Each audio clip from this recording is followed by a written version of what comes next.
Beatrice Sterling, at 72, felt the familiar ache in her knees more than the weight of the antique sapphire brooch pinned to her silk gown. The brooch, a cherished heirloom from her late husband, Arthur, was a symbol of the Sterling legacy. A legacy built not on steel, but on art and philanthropy. For 50 years, Arthur had been a titan in the art world, a collector, a patron, and the founder of the prestigious Sterling Art Foundation. 3 years after his passing, the sprawling Sterling Gallery, where tonight's annual gala was being held, felt less like a monument to his vision and more like a stage for her family's increasingly transparent ambitions. She wasn't vain, but for the Foundation's most important fundraising event of the year, Beatrice had dressed with meticulous care. A deep emerald green gown, chosen to complement her silver hair, flowed elegantly as she moved. She'd styled her hair herself, a practiced hand smoothing every strand. A touch of Arthur's favorite sandalwood perfume, a scent that still evoked his quiet strength, completed her ensemble. "You look magnificent, Beatrice," she murmured to her reflection, a bittersweet echo of Arthur's voice. She could almost feel his hand on her back, his silent approval. The gala was a glittering affair, held in the main hall of the Sterling Gallery, beneath a soaring glass ceiling that showcased the moonlit sky. Hundreds of guests, a who's who of the city's elite and the international art scene, mingled amidst priceless sculptures and vibrant canvases. The soft murmur of conversation, punctuated by the clinking of champagne flutes and the sophisticated strains of a jazz trio, filled the air. Her granddaughter, Chloe, the guest of honor tonight for her recent appointment as the Foundation's new director of outreach, glowed with youthful enthusiasm, her fiancé, Daniel, by her side. Beatrice's son, Robert, now the Foundation's chairman, moved through the crowd with an air of practiced authority, his smile wide and his handshake firm. His wife, Eleanor, impeccably dressed and perpetually poised, glided beside him, her eyes constantly scanning the room, ensuring every detail was perfect, every interaction strategically managed. For a fleeting moment, as she watched Chloe animatedly discuss a new initiative, Beatrice felt a flicker of genuine pride, a warmth spreading through her chest. Perhaps, despite the undercurrents she so often felt, this would truly be a night to celebrate Arthur's enduring vision. The illusion shattered at the main entrance, where guests were directed to sign the donor registry and collect their commemorative programs. A young Foundation intern, her smile bright and eager, handed Beatrice a beautifully bound program and a small polished brass plaque, meant to be worn on a lapel. Beatrice glanced down, expecting to see Beatrice Sterling, founder's widow. Instead, in elegant engraved script, the plaque read, "Beatrice Sterling, the Foundation's deepest pockets. Access granted." Her hand froze, the cool metal searing into her consciousness. A wave of heat rushed to her face, a familiar flush of humiliation. Surely this was a mistake. "Is something wrong, Mrs. Sterling?" the intern asked, her eyes widening slightly as she noticed Beatrice's rigid posture. Beatrice forced a strained smile. "There seems to be a mix-up with my plaque," she managed, her voice barely a whisper. The young woman leaned closer, her gaze falling on the offending inscription. "Oh, I am so terribly sorry. Let me see if there's another one." "No, it's quite all right," Beatrice interjected quickly, not wanting to cause a scene at such a public event, especially not one honoring Chloe. "I'll speak with my family about it." She clutched the plaque, its words mocking her, and made her way into the bustling main hall.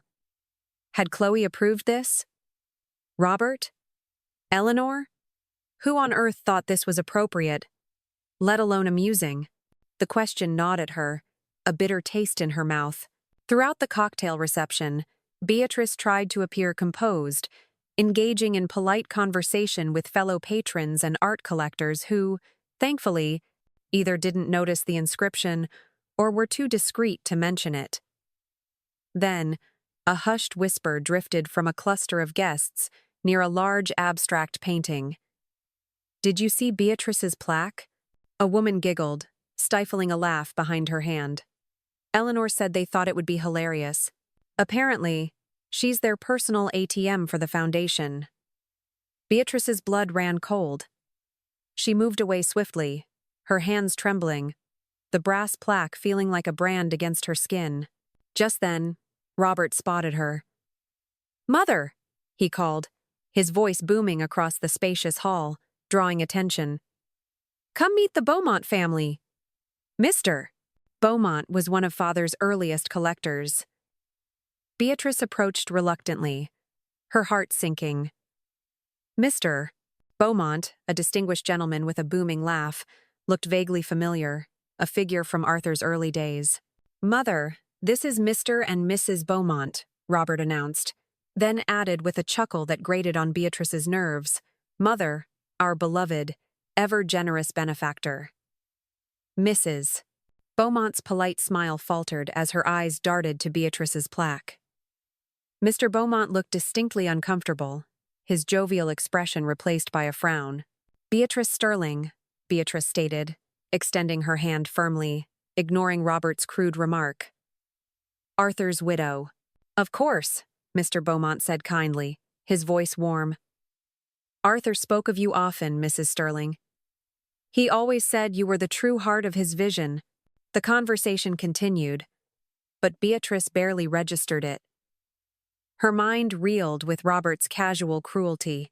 When the Beaumonts moved on, Beatrice pulled Robert aside, her voice low and tight with suppressed anger. "What is the meaning of this?" she demanded, gesturing to the plaque. Robert laughed, a dismissive, airy sound. "Oh, Mother. Don't be so sensitive. It's just a joke. Everyone knows you're the one with the deepest pockets since Father left you everything. It's a tribute to your generosity." "It's humiliating," Beatrice said quietly, her eyes burning. "Oh, please," he rolled his eyes, a gesture she found increasingly irritating. "Lighten up, it's a gala." Before she could respond, Eleanor appeared, elegant in a shimmering gown, her smile a little too wide. "There you are, Beatrice. Has Robert been introducing you around? We want everyone to know who's responsible for this absolutely gorgeous event."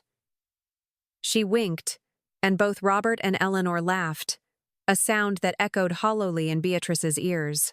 Beatrice excused herself, needing a moment of solitude. She made her way to a quiet gallery, one filled with Arthur's early acquisitions, splashing cold water on her flushed face in a small private washroom. As she dabbed her eyes with a tissue, the door opened, and an older gentleman in a perfectly tailored suit entered, then backed out apologetically. "Mrs. Sterling? Beatrice?" he called tentatively from outside. "It's Mr. Vance, Arthur's attorney." "Might I have a word?" Beatrice composed herself and stepped out. Mr. Vance had handled Arthur's vast estate and had always been a man of quiet integrity. She couldn't help but notice his gaze flickered vaguely toward her engraved plaque and the general buzz of conversations. "Apparently, it's just a joke," Beatrice sighed, a bitter laugh escaping her lips.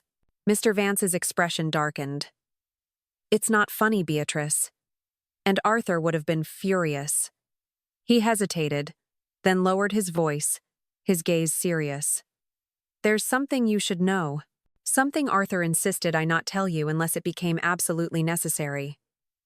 He reached into his inner jacket pocket and withdrew a thick, sealed envelope. "This is a codicil to Arthur's will." He added it shortly before he passed. Beatrice opened it with trembling fingers. The legal language was complex, but the meaning was chillingly clear.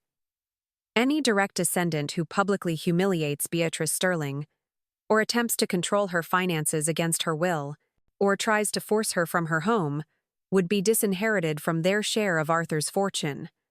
A fortune much, much larger than even Beatrice had realized, tied to the very foundation they now managed. She looked up at Mr. Vance, stunned. "Why wouldn't he tell me this? He hoped it would never be needed," Mr. Vance said quietly. "He wanted them to treat you right because they loved you, Beatrice. Not because they feared losing their inheritance." Beatrice glanced back toward the main hall, where Robert and Eleanor laughed, oblivious, celebrating, unaware that their behavior had just cost them millions. "What do you want to do, Beatrice?" Mr. Vance asked, his voice gentle. Beatrice carefully folded the document, the crisp paper feeling heavy in her hands, and handed it back to him. Nothing, she said, her voice firm, a new resolve hardening her gaze. Not yet. I need to see just how far they'll go. As she returned to the gala, the engraved plaque, the foundation's deepest pockets, access granted, felt heavier against her chest. But now, instead of shame, Beatrice felt something different stirring inside her, a cold, quiet determination, a resolve to finally see her family for who they truly were. The morning after the gala, Beatrice sat alone at the breakfast table in her sun-drenched conservatory, the offending brass plaque from the previous night resting beside her untouched cup of Earl Grey. Beatrice Sterling, the foundation's deepest pockets, access granted. She traced the elegant engraving with a trembling finger, the words a bitter mockery of her true feelings. She remembered how Arthur would have reacted. His quiet fury, though rarely unleashed, was a force to be reckoned with when someone disrespected those he held dear. "They've changed," she whispered to the blooming orchids, as if Arthur could hear her. Or perhaps they were always this way. And I, in my grief, simply chose not to see it. She rose, the silk of her robe rustling softly, and moved to the grand living room, drawn by an invisible pull to the large oil portrait of Arthur above the fireplace. It had been painted 15 years ago, a vibrant depiction of him in his prime, surrounded by some of his most prized acquisitions. He looked so alive, so full of purpose. When exactly had things changed? The question echoed in the quiet grandeur of the house. Perhaps it had been gradual, so subtle she hadn't noticed the slow erosion of respect, until it had become a gaping chasm. The first clear memory surfaced, sharp and painful, just 8 months after Arthur's funeral. Robert and Eleanor had invited her to a private lunch at their exclusive downtown club. An unusual gesture, even then. They'd been unusually attentive, asking about her well-being, reminiscing about Arthur with what seemed like genuine warmth. Then, over a delicate crème brûlée, they'd broached the real purpose of the gathering. "Mother," Robert had begun, refilling her water glass, his voice smooth and practiced. "Eleanor and I have been thinking about expanding the Foundation's outreach programs. Nothing extravagant, just a new wing for educational workshops, a dedicated space for emerging artists, that sort of thing." "That sounds wonderful, Robert," Beatrice had replied, genuinely pleased, completely oblivious to the trap being laid. Arthur would have approved. "The thing is," Eleanor continued smoothly, her voice a soft purr, "with the current market fluctuations and the rising costs of maintaining the main gallery, we're a bit stretched right now." Beatrice remembered the pause, the expectant, almost hungry looks in their eyes. "Are you asking me for money?" she'd asked, a flicker of unease stirring within her. "Not asking," Robert had quickly interjected, a practiced ease in his tone. "It's just that Father left you quite comfortable, and we thought perhaps you'd want to help out the Foundation. For Arthur's legacy, of course." Beatrice, still reeling from her grief and desperate to honor Arthur's memory, had written them a check for $250,000 that very afternoon. Looking back, that had been the insidious beginning. Small requests for Foundation support became larger ones. A new wing became a complete renovation of the curator's offices.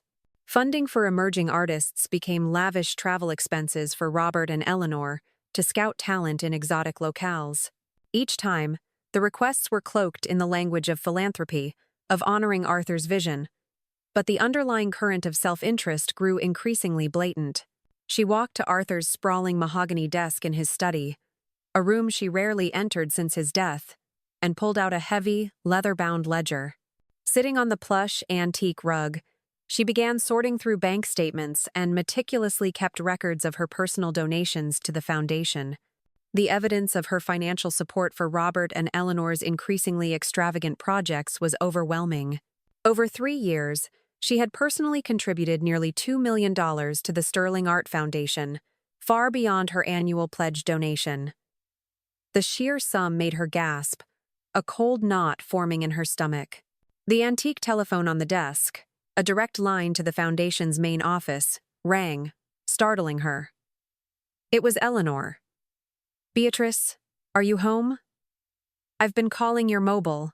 Beatrice hadn't even noticed her mobile was still in her evening purse. "Yes, I'm home. Is everything all right?" "Everything's perfectly fine. Robert and I just wanted to thank you for everything last night." "Wasn't the gala magnificent?" "Yes, it was lovely," Beatrice said, her voice flat, devoid of genuine warmth. "Chloe and Daniel are so grateful for your generosity. They couldn't have had such a wonderful event without you." Beatrice closed her eyes, remembering the $500,000 check she'd written just last month to cover the gala's unexpected expenses. "I was happy to help."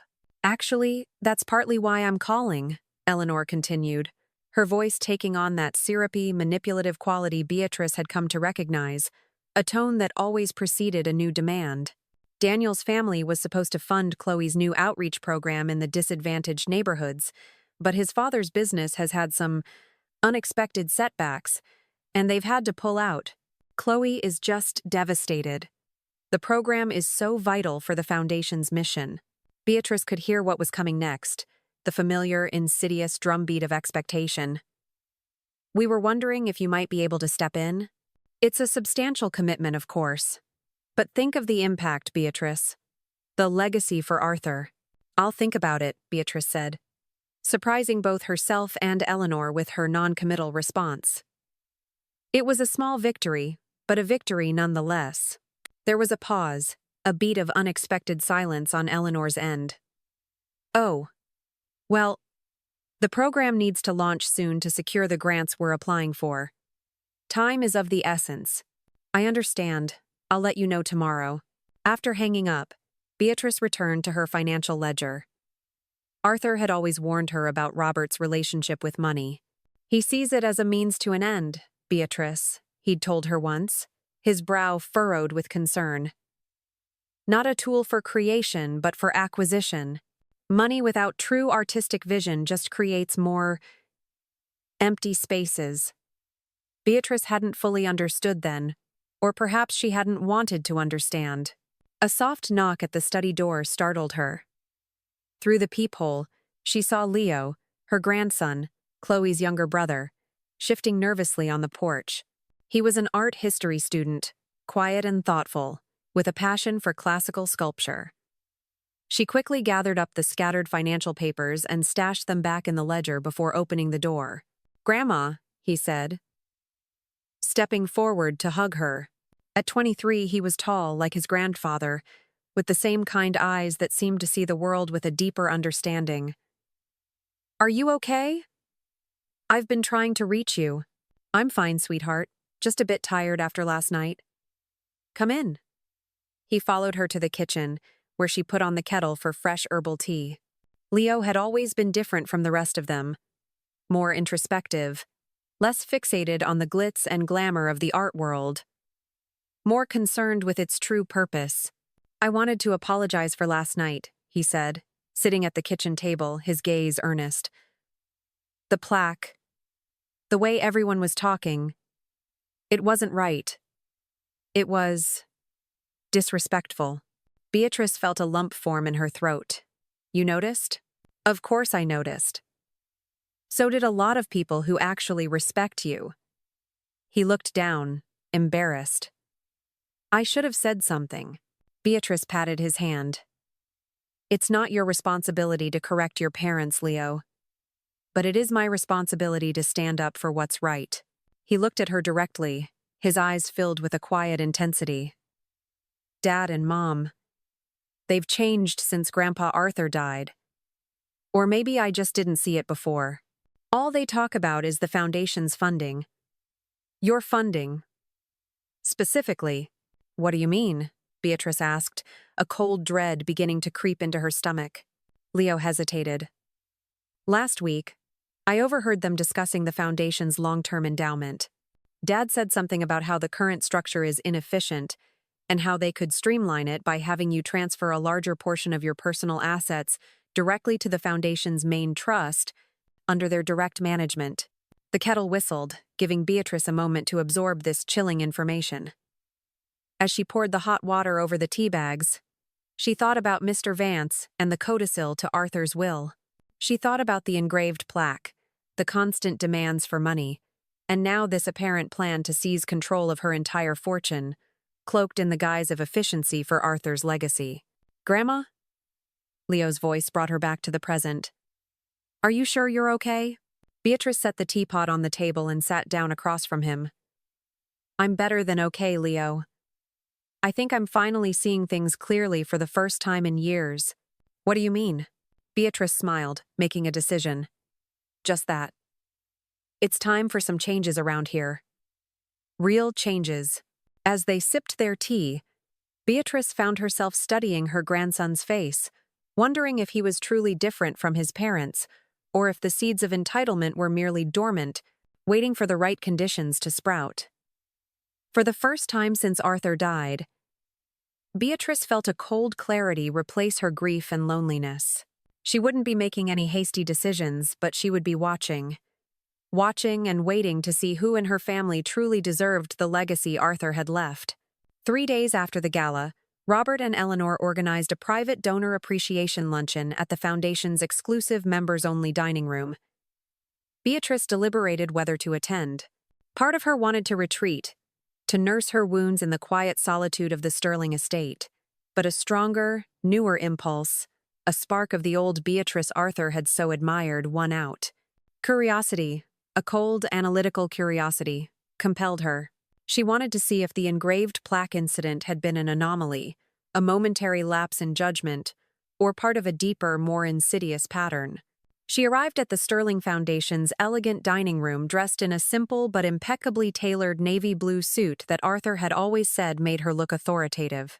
As she entered, she noticed several guests from the gala, including Chloe and her fiancé, Daniel, Leo, and various Foundation board members and longtime patrons. "Mother, over here," Robert called, waving her toward the head table. Eleanor, resplendent in a designer power suit that probably cost more than most people's monthly rent, gave her an air kiss. "Beatrice, you look refreshed," she said, her tone suggesting mild surprise, as if Beatrice's usual appearance was something to be endured. "We saved you a seat right here." Beatrice settled into the chair, noting with a prickle of annoyance that she'd been placed next to a minor board member whom she barely knew, rather than near her grandchildren or Mr. Vance. The luncheon proceeded pleasantly enough, a superficial veneer of civility masking the underlying tension Beatrice now acutely felt. Robert delivered a polished speech about the Foundation's successes and future plans, emphasizing the need for continued generosity from their esteemed patrons. Then, Eleanor clinked her crystal glass for attention, the sound echoing a little too loudly in the elegant room. "We want to thank everyone for coming today and for your unwavering support of the Sterling Art Foundation," she began, her voice dripping with practiced warmth. "And of course, a special thank you to our most dedicated benefactor, Beatrice Sterling, whose personal contributions have been truly instrumental." All eyes turned to Beatrice, a spotlight of uncomfortable attention. "In fact," Eleanor continued, her smile not quite reaching her eyes, a predatory glint in their depths, "we have an exciting announcement. Thanks to Beatrice's incredible foresight and generosity, Chloe's new outreach program for disadvantaged neighborhoods will be launching next month." There was a smattering of polite applause, a few murmurs of admiration for the philanthropic spirit. Beatrice sat frozen, her water glass halfway to her lips. She had made no such commitment. Her "I'll think about it" had been a conscious, deliberate attempt to create distance. Not an affirmation. "Mother?" Robert prompted, his voice laced with a warning, when Beatrice didn't immediately acknowledge the announcement. "Aren't you going to say something?" Beatrice carefully, deliberately, set her glass down, the crystal clinking softly against the linen. "This is the first I'm hearing of it," she said, keeping her voice level, a calm that belied the storm brewing inside her. An awkward silence fell over the table, thick and palpable. Chloe looked confused, then deeply embarrassed, her cheeks flushing a delicate pink. Daniel stared intently at his plate, as if the intricate pattern held the secrets of the universe. "Well, we discussed it yesterday, Beatrice," Eleanor said, with a brittle, forced laugh, attempting to brush off the discomfort. "Remember? You said you'd think about it, and we took that as a positive indication given the urgency of the program." "Yes, I did say that," Beatrice replied, her gaze steady, meeting Eleanor's. "And I'm still thinking. A substantial commitment like this requires careful consideration." Robert leaned over, speaking in a stage whisper clearly meant to be heard by everyone at the table. "Mother, don't make a scene. We've already announced the program's launch to the press." Beatrice felt something inside her snap, a thread of patience that had been stretched too far for too long. "I don't recall agreeing to fund an entire outreach program," she said, her voice clear and resonant, loud enough for everyone to hear. "In fact, I believe Daniel's family was originally planning to cover this expense." Daniel's father, a prominent businessman, shifted uncomfortably in his seat, his face reddening. "There were some unexpected business setbacks," he muttered, his voice barely audible. "I understand," Beatrice said kindly, her tone softening slightly towards Daniel's parents. "These things happen, but I think it's inappropriate to publicly volunteer someone else's money without their explicit agreement, don't you?" The table fell silent again, this time a stunned, absolute quiet. Eleanor's face flushed a deep, angry red, her carefully constructed composure beginning to crack. "Perhaps the foundation might consider a more modest launch for the program," Beatrice suggested, her voice still calm, but with an edge of steel. "One within its current means? Its means?" Eleanor hissed, her voice rising, a vein throbbing faintly in her temple. "What about your means, Beatrice? Everyone knows Arthur left you more than comfortable. This is for his legacy." Something in her tone, the sheer entitlement, the thinly veiled resentment, the complete lack of respect for Beatrice as an individual, made Beatrice's decision crystal clear. "My personal assets are not up for public discussion," she said firmly, her gaze unwavering, "and neither are my spending choices, especially not when they are being unilaterally announced as a done deal." Robert grabbed her arm, his fingers digging in painfully, a desperate plea in his eyes. "Mother, stop it. You're embarrassing us.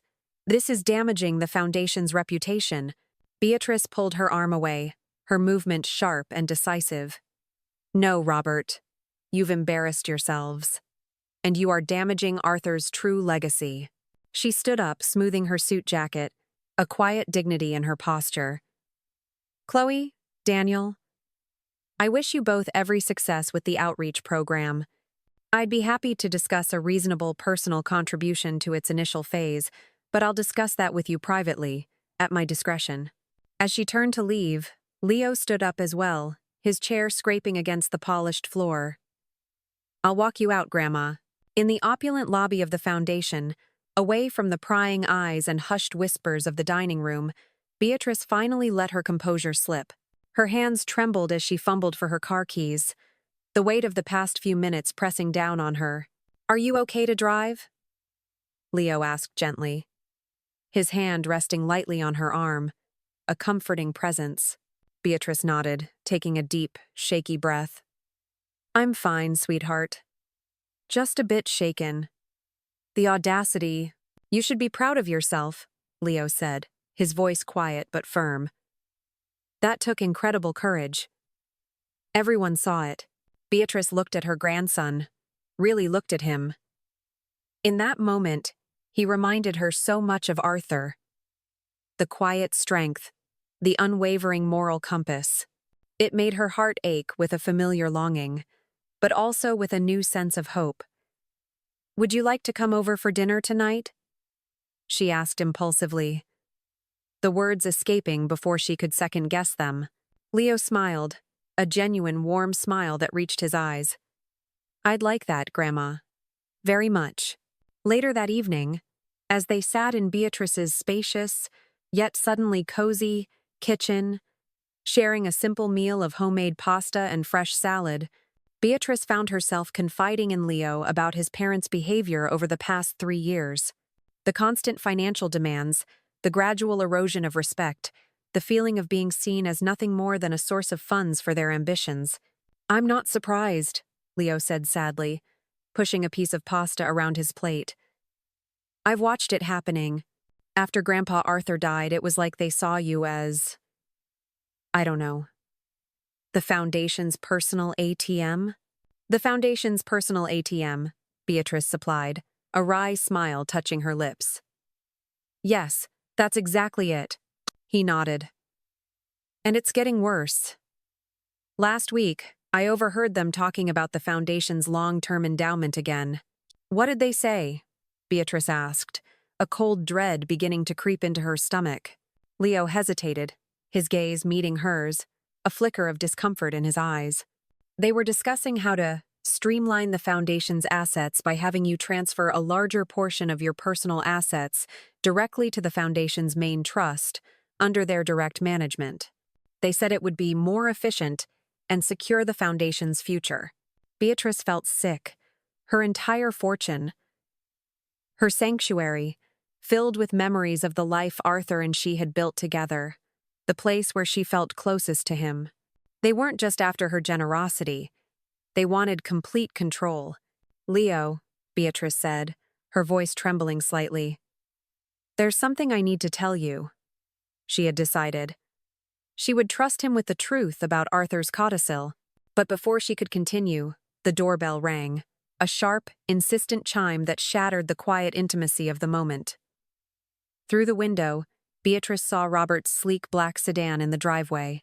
"It's your father," she said, a new resolve hardening her expression. Leo's eyes narrowed. "You don't have to answer it, Grandma." "No," Beatrice replied, pushing back her chair and standing. "I think it's time we cleared the air. Once and for all." She walked to the front door, her heart pounding, but her steps firm. She opened it to find Robert standing there, his face flushed with anger, his jaw clenched. "What the hell was that performance at the luncheon?" he demanded, pushing past her into the hallway, his gaze sweeping the room before landing on Leo in the kitchen. "What are you doing here?" "Having dinner with Grandma," Leo replied calmly, his voice steady. "Something the rest of you might try sometime, without discussing Foundation budgets." Robert's face darkened further, a muscle twitching in his cheek. "Stay out of this, Leo. This is between your mother and me." "No," Beatrice said firmly, stepping between them. "If we're going to have this conversation, Leo stays. I'm tired of the private manipulations, Robert. Let's put everything on the table." And in that moment, looking at her son's angry, entitled face and her grandson's protective, unwavering stance, Beatrice knew they had reached the breaking point. There would be no going back. "I've had enough of your attitude, Mother," Robert said, pacing Beatrice's grand living room like a caged animal. His face was still flushed with anger, his movements jerky and agitated, a stark contrast to the polished demeanor he usually presented. "First the scene at the luncheon, and now I find you've been poisoning Leo's mind against us, against the Foundation." Beatrice sat calmly in Arthur's old armchair, its rich leather worn smooth with time, her hands folded serenely in her lap. Leo stood by the fireplace, arms crossed, watching his father with a mixture of disappointment and unwavering resolve. The tension in the room was a palpable force, thick and suffocating, threatening to erupt. "No one is poisoning anyone's mind," Beatrice replied evenly, her voice steady and clear, cutting through Robert's bluster. "We're simply acknowledging what's been happening in this family since your father died, and what's been happening with the Foundation's finances." "And what exactly is that?" Robert demanded, stopping abruptly in front of her, his eyes narrowed, his voice laced with a dangerous edge. "You and Eleanor have been treating Grandma like an endless source of funds, not a person, not the Foundation's co-founder." Leo interjected before Beatrice could answer. His voice calm but firm. The engraved plaque at the gala, announcing Chloe's outreach program as funded without Grandma's explicit agreement, and talking about taking over her entire personal fortune, all in the name of streamlining the foundation. Robert's face flushed a darker shade of crimson, his jaw tightening. "You've been spying on us, Leo. This is a gross invasion of privacy," he hissed, his accusation laced with fury. "I've been paying attention, Dad," Leo countered, meeting his father's furious gaze without flinching. "Something you might try sometime, especially when it concerns Grandma's well-being and the integrity of Arthur's legacy." Robert turned back to Beatrice, his expression shifting abruptly to the conciliatory, almost pleading tone he always used when he wanted something, a desperate attempt to regain control. It was a familiar tactic, one designed to disarm and manipulate. "Mother, you're misunderstanding everything. We're just trying to ensure the foundation's long-term stability. You're not getting any younger, and managing such vast assets can be burdensome." "I'm 72, Robert, not 92. Beatrice interrupted, her voice sharp, a hint of steel entering her tone. "My mind is perfectly sharp, and I'm more than capable of managing my own affairs and Arthur's legacy, without your guidance or streamlining. But Father left you so much. It's all tied to the foundation," Robert insisted, his voice rising in frustration, gesturing wildly around the room. "Stop." Beatrice held up her hand, a gesture of quiet authority that momentarily silenced him. "Arthur left me exactly what he intended to leave me, and his estate and my personal assets are not a blank check for your ambitions or the foundation's unexpected expenses." Robert's false smile vanished completely, replaced by a look of stunned disbelief, then cold, calculated anger. "So, what are you saying, Mother? You're cutting us off? Because Eleanor made one stupid joke with an engraved plaque? Because we're trying to secure the foundation's future? I'm saying that from now on I'll be making my own decisions about my money and my involvement with the foundation," Beatrice replied, her voice unwavering. "If Chloe's outreach program is truly vital, it will find funding through proper channels, not through unilateral announcements. And if you and Eleanor want to expand the foundation, you will find the means through diligent fundraising, not by attempting to seize control of my personal fortune. And if I choose to invest in Leo's future, in his passion for art history and preservation, that is my prerogative." Robert stared at her, as if she'd suddenly started speaking a foreign language, a language he couldn't comprehend. He seemed genuinely unable to grasp her newfound resolve, her absolute refusal to be manipulated. Then, he turned to Leo, his eyes blazing with a dangerous fury. "I want to speak to my mother alone, Leo. This is a private family matter." "I'm staying," Leo said firmly, stepping slightly forward, placing himself subtly between Beatrice and Robert. "This is a family matter. And I am family." "Exactly," Beatrice added, nodding at Leo. "And Leo is family. And he will bear witness to this conversation." Something shifted in Robert's expression, a flicker of calculation, a desperate reassessment. He'd always been able to manipulate Beatrice when they were alone, playing on her emotions, her grief for Arthur, her desire to keep the peace and protect the foundation's image. But with Leo present, those tactics wouldn't work. Leo's presence was a shield, a silent, unwavering witness that stripped Robert of his usual leverage. "Fine," Robert snapped, his voice tight with barely contained rage, his face contorted. "But this isn't over, Mother. Not by a long shot. You'll regret this." The door slammed shut behind him, the sound echoing through the quiet house, a final, jarring punctuation mark. After he left, Leo let out a long breath, the tension visibly draining from his shoulders. "I'm sorry, Grandma," he said, his voice laced with regret, stepping closer to her. "For what, sweetheart?" Beatrice asked, her heart swelling with affection for him. "You've done nothing wrong. You stood by me, for not standing up sooner. For letting them treat you this way, for letting them disrespect Arthur's true legacy." Beatrice rose and hugged him tightly, a profound sense of gratitude washing over her. "You're standing up now," she whispered, her voice thick with emotion. "That's what matters. Your grandfather would be so proud of you. After Leo left, Beatrice sat in the quiet of her home, the silence no longer oppressive but contemplative, almost peaceful. She thought about Arthur, about the codicil to his will, about the family they'd raised together. Had they gone wrong somewhere with Robert? Or had he always had this streak of entitlement, this hunger for control, that they'd failed to see, blinded by parental love and the demands of building an empire? More importantly, what was she going to do now? The confrontation had been difficult, but it was just the beginning. The answer came slowly, taking shape in her mind like a complex sculpture emerging from raw stone.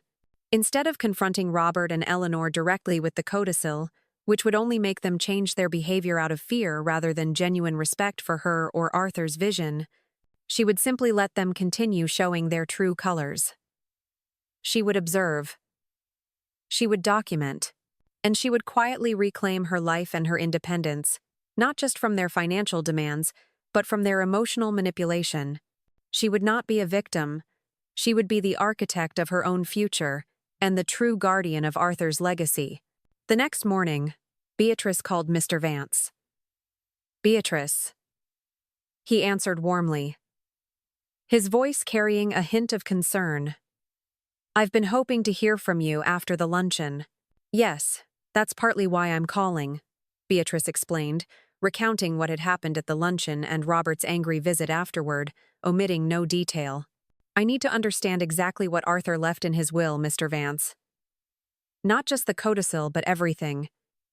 The full scope of his personal assets. The foundation's endowment. Every detail." There was a pause on the other end of the line. "This is a serious conversation, Beatrice. Perhaps this would be better discussed in person.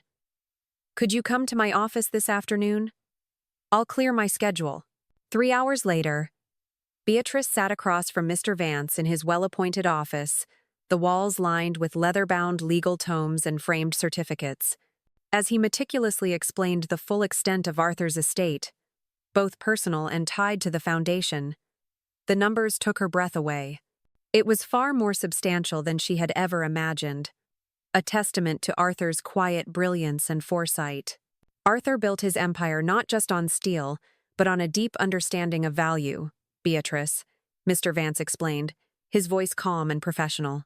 His investments were extremely conservative, which means they weathered every economic downturn beautifully.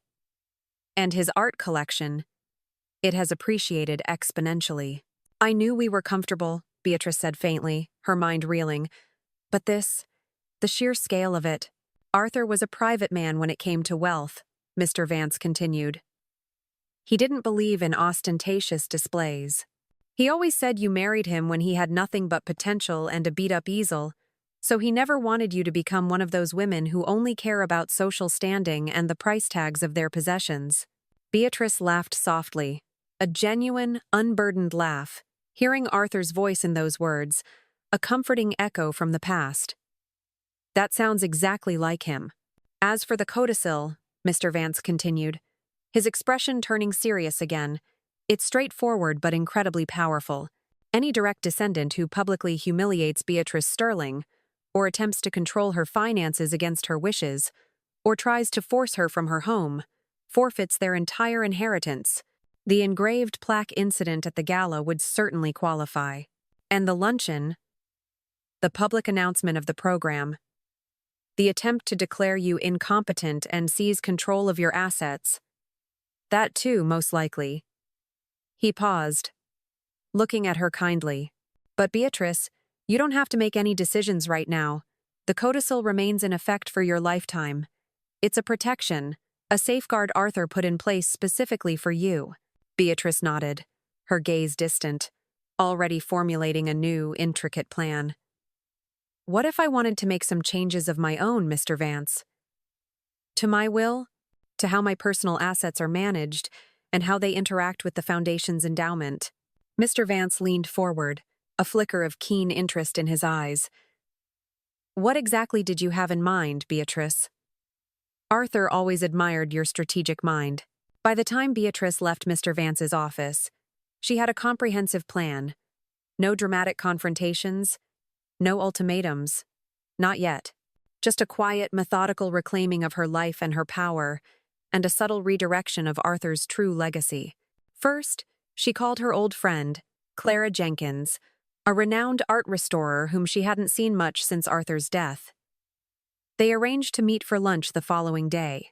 Then, Beatrice stopped by the local university and picked up a brochure for their advanced art history seminars.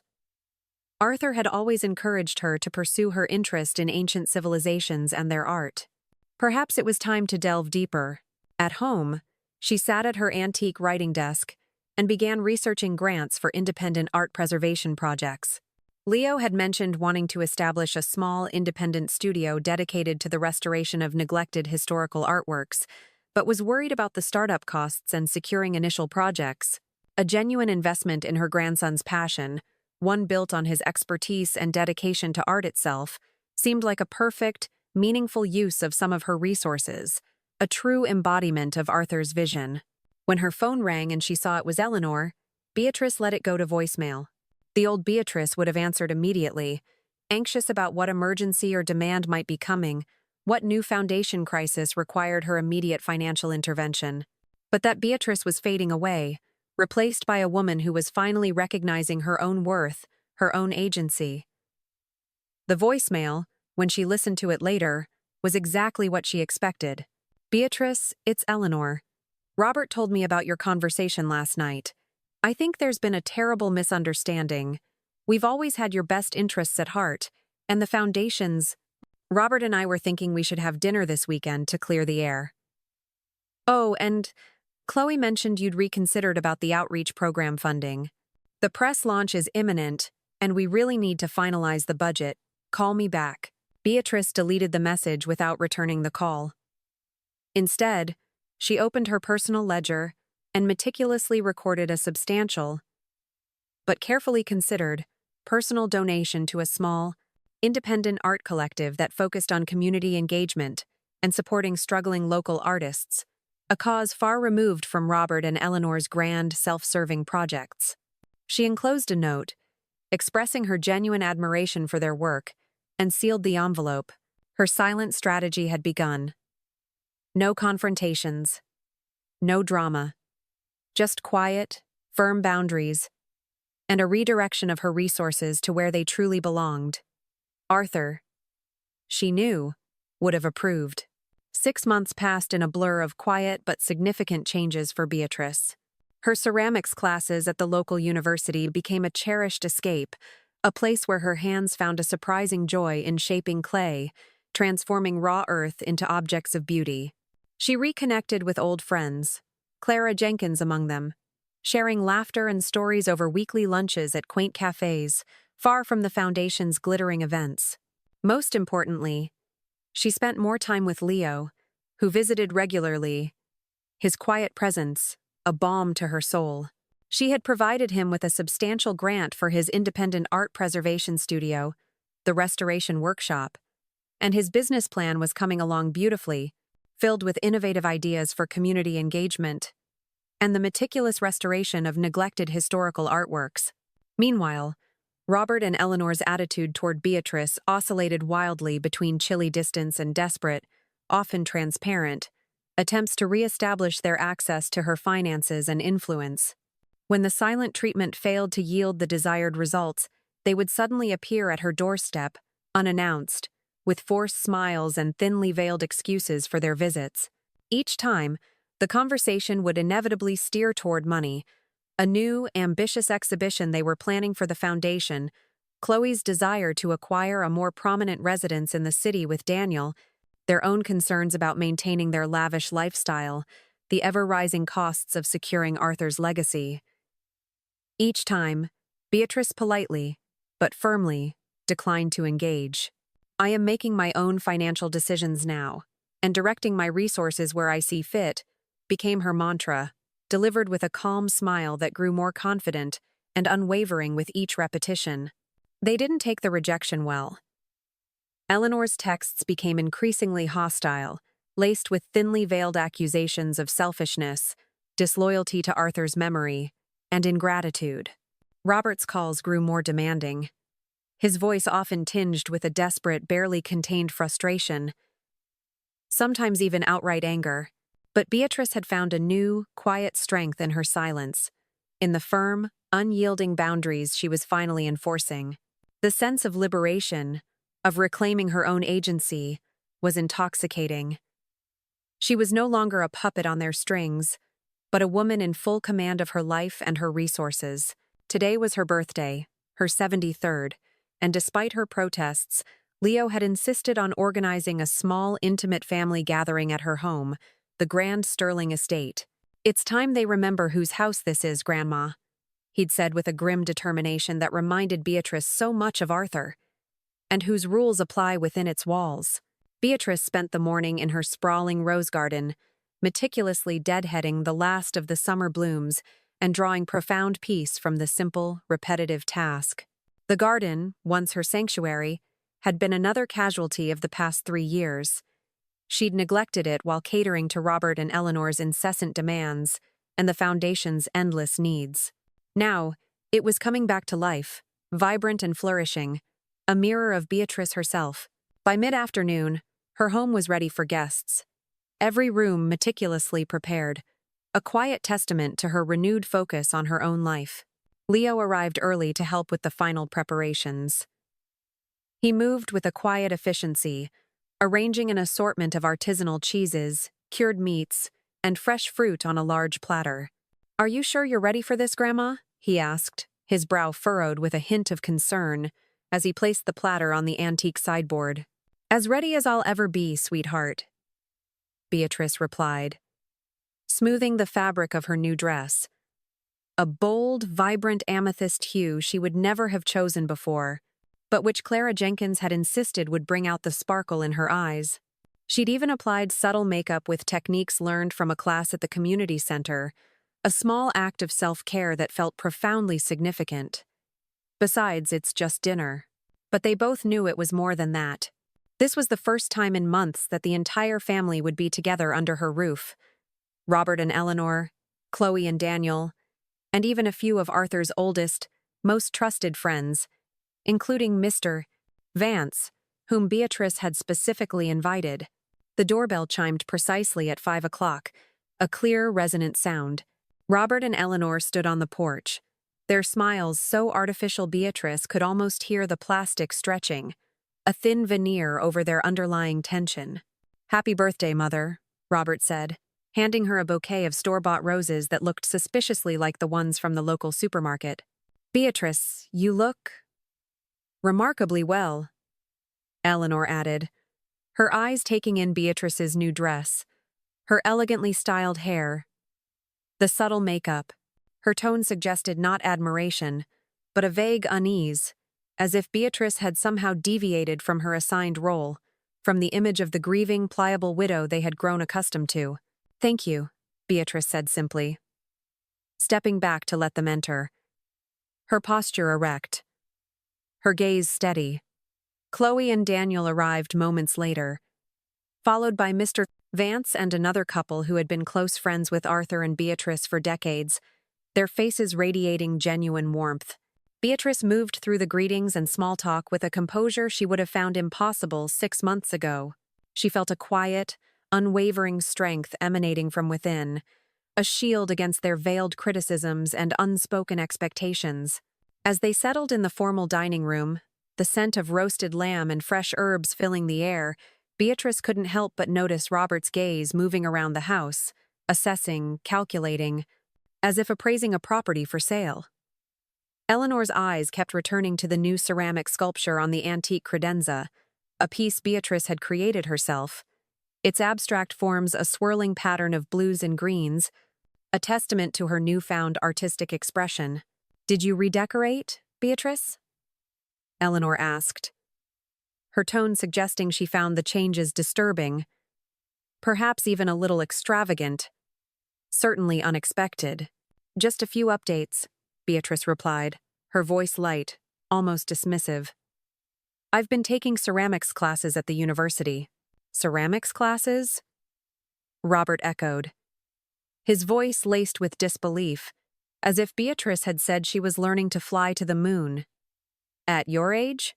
Grandma's really talented, Dad, Leo said proudly, his chest puffing out slightly, a protective glint in his eyes. She's already sold 3 pieces at the local art gallery's exhibition. Sold? Eleanor looked genuinely confused, her brow furrowed in a mixture of surprise and disapproval. But why would you need to sell ceramics, Beatrice? Surely you don't need the money. Beatrice smiled, a genuine, unforced smile that reached her eyes, a quiet triumph in its depths. It's not about need, Eleanor. It's about joy. And purpose. And the satisfaction of creating something beautiful with my own hands. An uncomfortable silence fell over the table, thick and palpable, broken only by Daniel, who, perhaps sensing the escalating tension, quickly asked Leo about his independent art preservation studio. It's coming along great, Leo said, his enthusiasm infectious, seizing the opportunity to shift the conversation. Thanks to Grandma, I've secured the initial funding for the restoration workshop, and I'm already working on my first major project, the restoration of the early Renaissance frescoes at St. Renaissance, Jude's Chapel downtown. Robert's head snapped up, his eyes narrowing, a dangerous glint in them. Thanks to Grandma? What does that mean, Leo? What funding are you talking about? Leo met his father's gaze steadily, his voice calm but firm. Grandma's investing in my studio. A significant investment, actually. She believes in my vision for preserving art, not just acquiring it. Investing? Robert's voice rose, a dangerous edge to it, barely contained. With what money, Mother? Your personal assets are tied to the Foundation's endowment. My money, Robert, Beatrice said quietly, her gaze fixed on him, unwavering. My personal assets are precisely that. Personal. And I am making my own decisions about them now. But Mother, Robert began, then caught himself, glancing nervously at the other guests, who were now watching the exchange with thinly veiled interest, some with outright fascination. Perhaps we should discuss this privately, Mother. This is hardly the forum for such discussions. There's nothing to discuss, Robert, Beatrice replied, her voice firm and unwavering. I'm making my own financial decisions now, and I choose to support Leo's passion for art preservation, a passion that truly embodies Arthur's spirit, far more than any grand, empty gestures. Robert's face darkened, a vein throbbing in his temple. He looked like he wanted to say more, to launch into a furious tirade. But Chloe, perhaps sensing the escalating tension, quickly interrupted with a story about her and Daniel's recent visit to a small, independent gallery in the city, a subtle shift from the Foundation's usual focus on grand, established institutions. The conversation shifted, the tension temporarily diffused, but the undercurrent of resentment and shock remained, thick and palpable beneath the surface.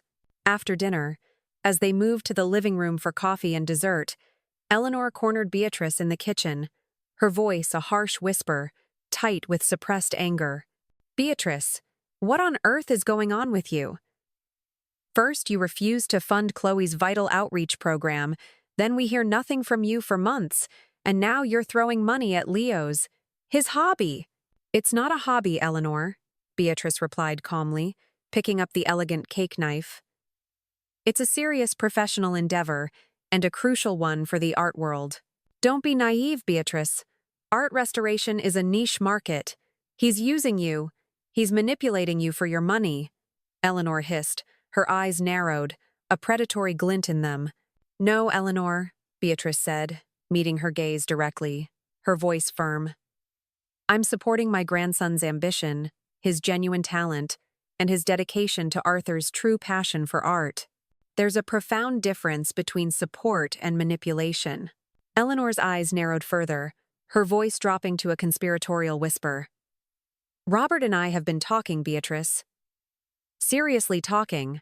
We think it's time you consider a more manageable living situation. The Sterling estate is simply too large for one person. The new luxury apartments at the Gilded Age residences offer excellent amenities and round-the-clock care should you need it. And the money from selling this house could be reinvested directly into the foundation's endowment, securing Arthur's legacy for generations. So there it was. The plan Leo had overheard, now brought into the open, brazen and undisguised. They wanted her home. They wanted her entire fortune, not just her generosity. "This house isn't for sale, Eleanor," Beatrice said firmly, her voice leaving no room for argument, a cold, hard edge to it. "And my living arrangements and my personal assets are not up for family discussion or your reinvestment plans." Before Eleanor could respond, Robert appeared in the doorway, his expression grim, his eyes scanning the kitchen.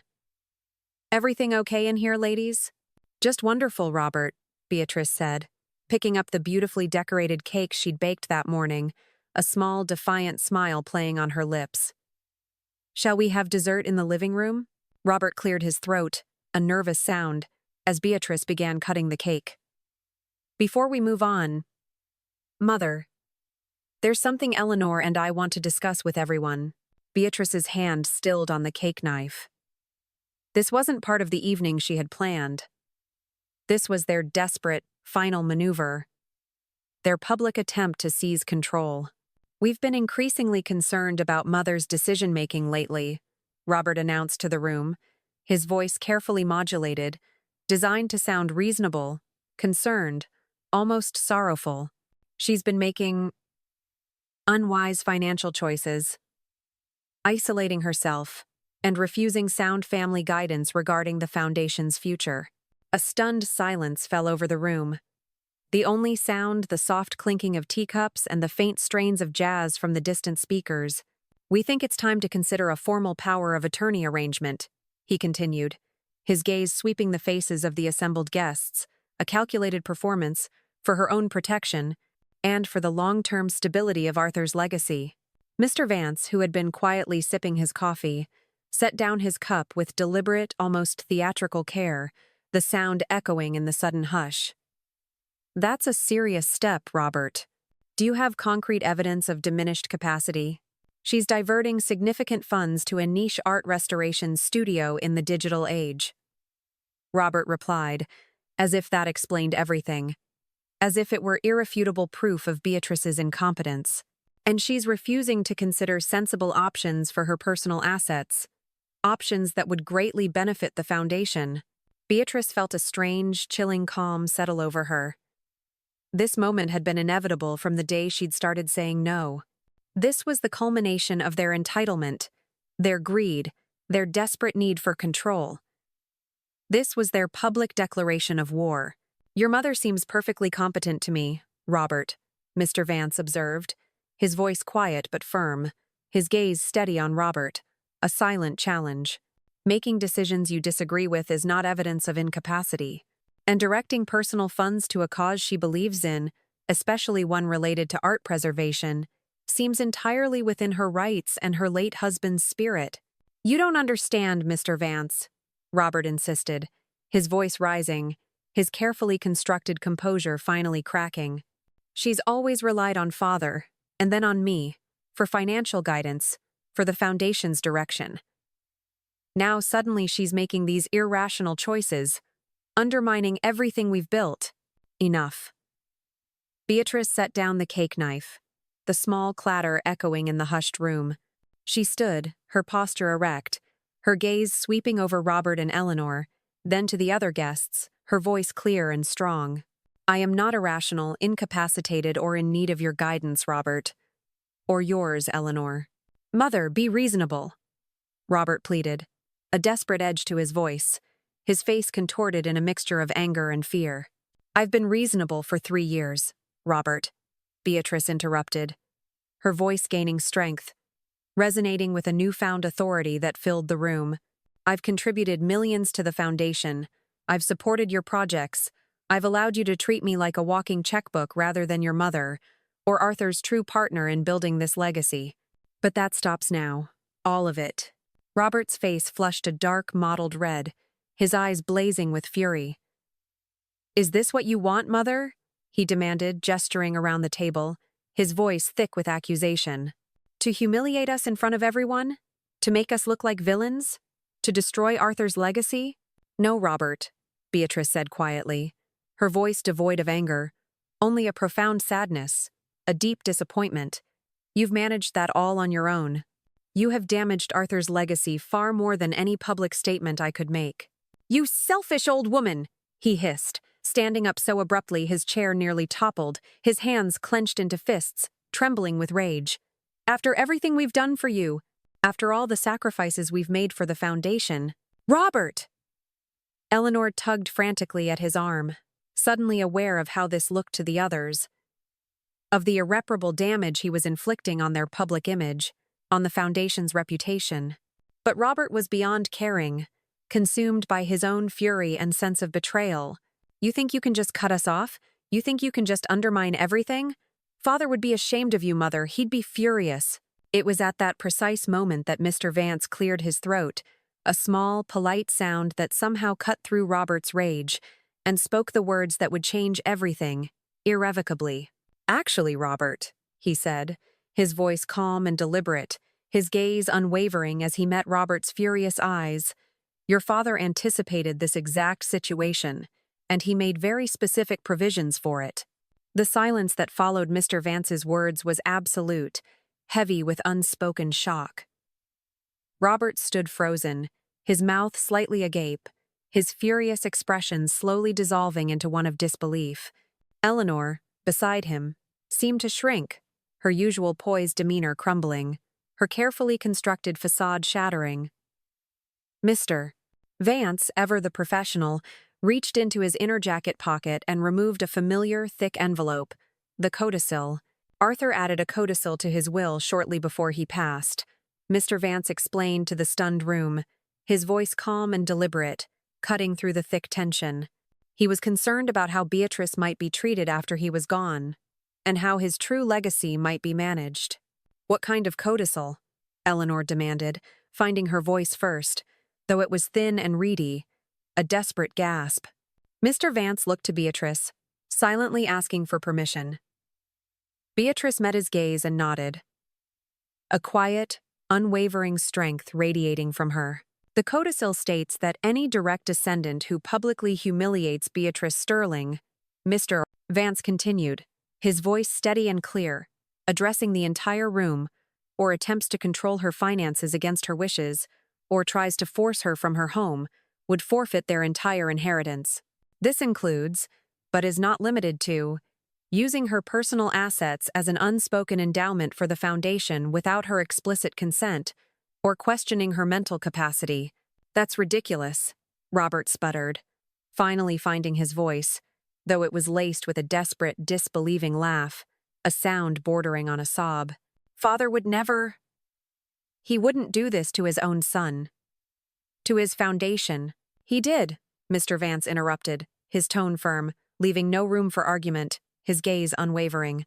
And as executive of his estate, I've been meticulously documenting the incidents over the past several months, including the gala plaque, the luncheon announcement, and tonight's attempt to establish a power of attorney. He turned to Beatrice, his expression softening slightly, a hint of admiration in his eyes. Beatrice, I have to ask, do you want to enforce the codicil? All eyes in the room turned to Beatrice. She looked at Robert and Eleanor, their faces now pale with shock and dawning horror, their carefully constructed lives crumbling before their eyes. She looked at Chloe, who seemed utterly confused and deeply embarrassed, her gaze darting frantically between her parents and her grandmother, a silent plea for understanding. Then, Beatrice looked at Leo, whose expression held nothing but quiet support, a silent affirmation of her strength, a profound sense of pride. Yes, Beatrice said finally, her voice clear and unwavering, resonating with a newfound authority that filled the room. I do. Robert collapsed back into his chair, a soundless thud, as if all the air had been knocked out of him. You can't be serious, he whispered, his voice hoarse, barely audible. I've never been more serious, Robert, Beatrice replied, her gaze fixed on him, a steely resolve in her eyes. The engraved plaque at the gala, The unilateral announcement of Chloe's program at the luncheon. The constant demands for money, cloaked in the guise of Arthur's legacy. And now, this audacious attempt to declare me incompetent and force me from my home, to seize control of my entire fortune. All of it stops today. All of it ends here. But our inheritance? Eleanor whispered, her eyes wide with terror, her voice a fragile thread. Is forfeit, Mr. Vance confirmed, his voice devoid of emotion, a pronouncement of fate. All of it. All of it? Chloe asked, her voice small, tears welling in her eyes. Her youthful idealism shattered. Mr. Vance nodded. I'm afraid so. The codicil is quite clear and legally ironclad. This isn't fair, Robert suddenly shouted, slamming his fist on the table, making the cutlery jump and the crystal glasses clink. She tricked us. She let us believe the money was just sitting there, waiting to be used for the foundation for us.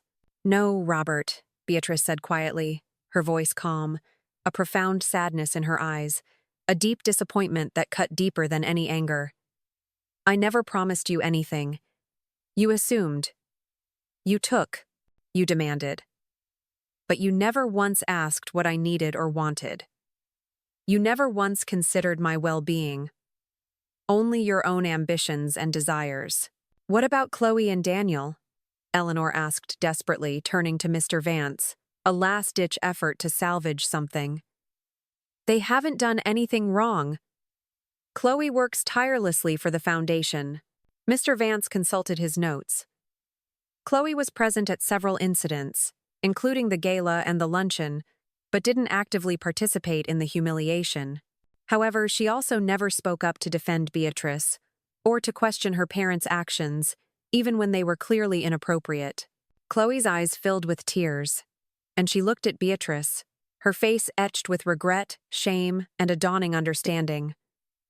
I'm so sorry, Grandma, she whispered, her voice choked with emotion. I should have said something at the gala about the plaque.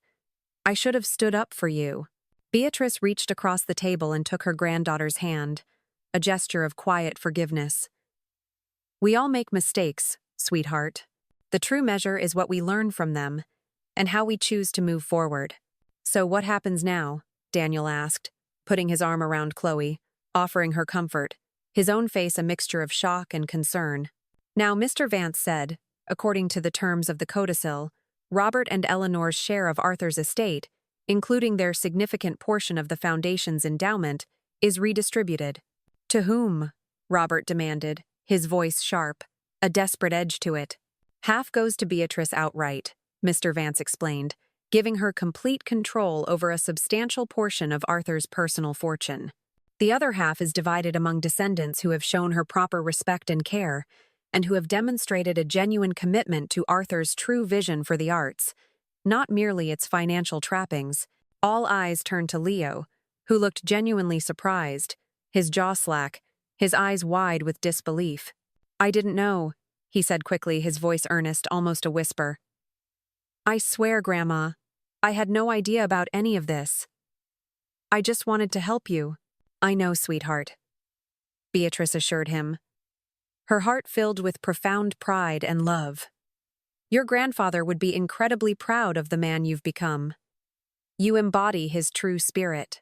Robert stood up again, his face contorted with anger, a grotesque mask of fury and humiliation.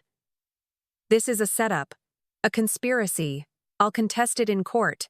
You can't do this to me. You're welcome to try, Robert, Mr. Vance said calmly, his gaze unyielding, his voice resonating with legal authority. But the codicil is legally binding, meticulously drafted, and we have ample, documented evidence of the conditions being met. Your actions, and Eleanor's, have been thoroughly recorded. Beatrice, Eleanor began, her voice suddenly honeyed, a desperate last-ditch attempt at manipulation, her eyes pleading. Surely we can work this out as a family? We never meant.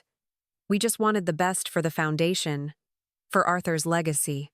Save it, Eleanor, Beatrice cut in, her voice firm, unwavering, a finality in her tone. It's too late for that. The time for discussion, for genuine concern, has long passed. So that's it? Robert demanded, his voice cracking with disbelief and rage, his entire world collapsing around him. After everything we've done for you, for the foundation, you're just cutting us off? You're destroying everything Father built. No, Robert, Beatrice said, standing to face her son directly, her posture regal and unwavering, her eyes holding a lifetime of disappointment and newfound resolve. After everything I've done for you, I'm finally standing up for myself. I am protecting Arthur's true legacy from those who would exploit it. There's a profound difference. The gathering ended shortly after. Chloe and Daniel left with awkward apologies and promises to call soon. Their faces a mixture of regret, relief, and a dawning, uncertain future. Robert and Eleanor stormed out without another word, their departure a whirlwind of bitter silence, their grand ambitions shattered. Mr. Vance and the other guests made tactful exits, leaving just Leo and Beatrice in the sudden, profound quiet of her home. "Are you okay, Grandma?" Leo asked, helping her clear the barely touched dessert plates, his voice filled with genuine concern, his eyes reflecting her own weariness and triumph. "I'm better than okay, Leo," Beatrice replied, surprised to find it was true. A profound sense of lightness, of freedom, enveloped her. The gilded cage had finally opened. "I feel free, truly free." 1 year later, Beatrice stood in the doorway of the Artisan's Haven. The independent art preservation studio and gallery Leo had finally opened in a charming, converted brownstone in a vibrant downtown arts district. The morning sunlight streamed through the tall windows, illuminating delicate sculptures, restored canvases, and comfortable seating areas. A small, inviting cafe counter, staffed by Leo's partner, Maya, served locally sourced coffee and homemade pastries, their aroma mingling with the faint, comforting scent of linseed oil and old paper. In the studio's dedicated children's section, a vibrant mural Beatrice had painted covered one wall, a whimsical, interactive scene depicting famous artists and their creations, with hidden elements for young visitors to discover. Twice a week, Beatrice led art appreciation workshops for neighborhood children and seniors, something she'd never imagined herself doing before, her voice soft and engaging as she brought the world of art to life. The small apartment upstairs had been renovated as well. Not for Beatrice. She still cherished her grand home with its profound memories of Arthur. But for a rotating artist-in-residence program Leo had established with part of his inheritance, providing a haven for emerging talent. The bell over the door jingled, and Chloe stepped in, pushing a stroller with her 6-month-old daughter, Augusta, named after Arthur's beloved grandmother. "Grandma!" Chloe called, spotting Beatrice, a genuine, unforced smile lighting up her face. "I didn't know you'd be here today. Just dropping off some new ceramic pieces for the gallery shop," Beatrice said, bending to admire baby Augusta, whose tiny hand gripped a colorful, soft toy. "Hello, little one. You're growing so fast." Over the past year, Chloe and Beatrice had slowly, carefully rebuilt their relationship. After the initial shock and devastation of the inheritance revelation, Chloe had made genuine, consistent efforts to connect with Beatrice independently of her parents. Daniel had proven to be a steadying, supportive influence, encouraging Chloe to form her own opinions and values rather than echoing Robert and Eleanor's. Their conversations were no longer about foundation budgets or social standing, but about life.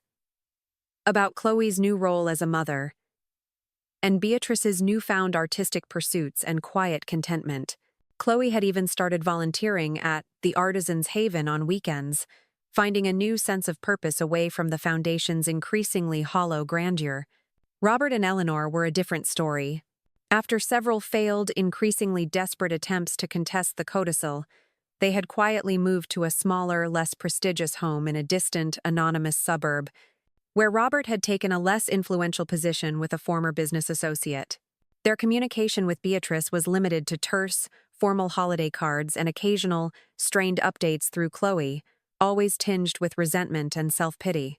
The silence, Beatrice realized, was no longer painful, but profoundly peaceful, a quiet testament to her liberated spirit. "Mom called last week," Chloe said with a sigh, settling at a small table with the baby, her expression weary. Same conversation as always. Complaints about Dad's new job, the house they had to settle for, how unfair everything is, how they were betrayed. "I'm sorry, dear," Beatrice said, though she felt no real sorrow for Robert and Eleanor.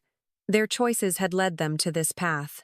"Don't be, Grandma," Chloe said firmly, meeting Beatrice's gaze, a newfound maturity in her eyes. "They made their choices. I've made mine, and I'm choosing to build something real, something meaningful, here with you and Leo." Maya brought over coffee and fresh scones, cooing over baby Augusta before returning to the counter. Leo emerged from the back room with a stack of newly restored antique prints, his face lighting up when he saw them. "Perfect timing," he said, joining them at the table. "I wanted to run something by you both." He explained his idea for expanding the Artisans Haven's community outreach even further, including free art therapy sessions for veterans and a scholarship program for underprivileged art students. It would mean reinvesting some of the profits and seeking new grants, he added, his eyes sparkling with enthusiasm. "But I think it's worth it. It's what Arthur would have wanted.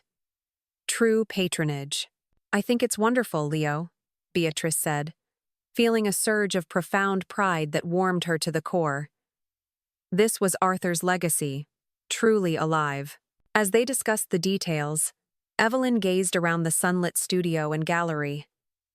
This beautiful space represented not just Leo's dream, but a new, vibrant chapter for all of them. In the year since the revelation, Beatrice had discovered parts of herself that had been dormant for too long.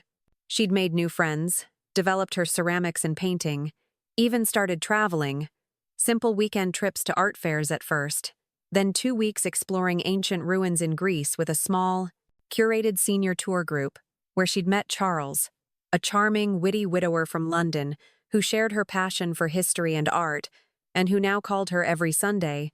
Their conversations filled with warmth and intellectual curiosity. Arthur would have approved, Beatrice thought, a gentle smile gracing her lips.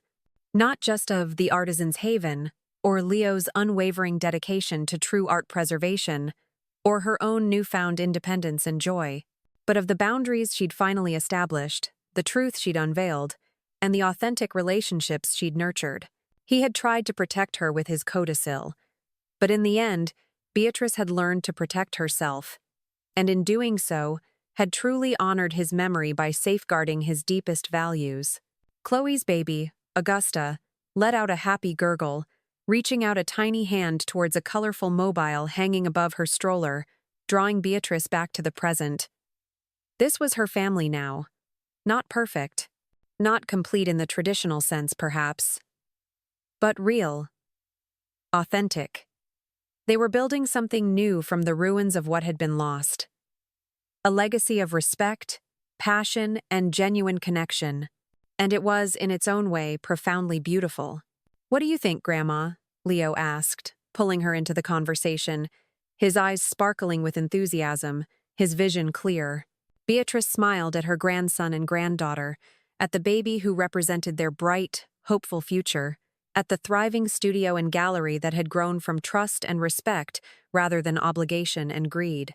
"I think," she said, her voice filled with quiet contentment, a deep, abiding peace, "that this is exactly where we're supposed to be. This is Arthur's true legacy, flourishing,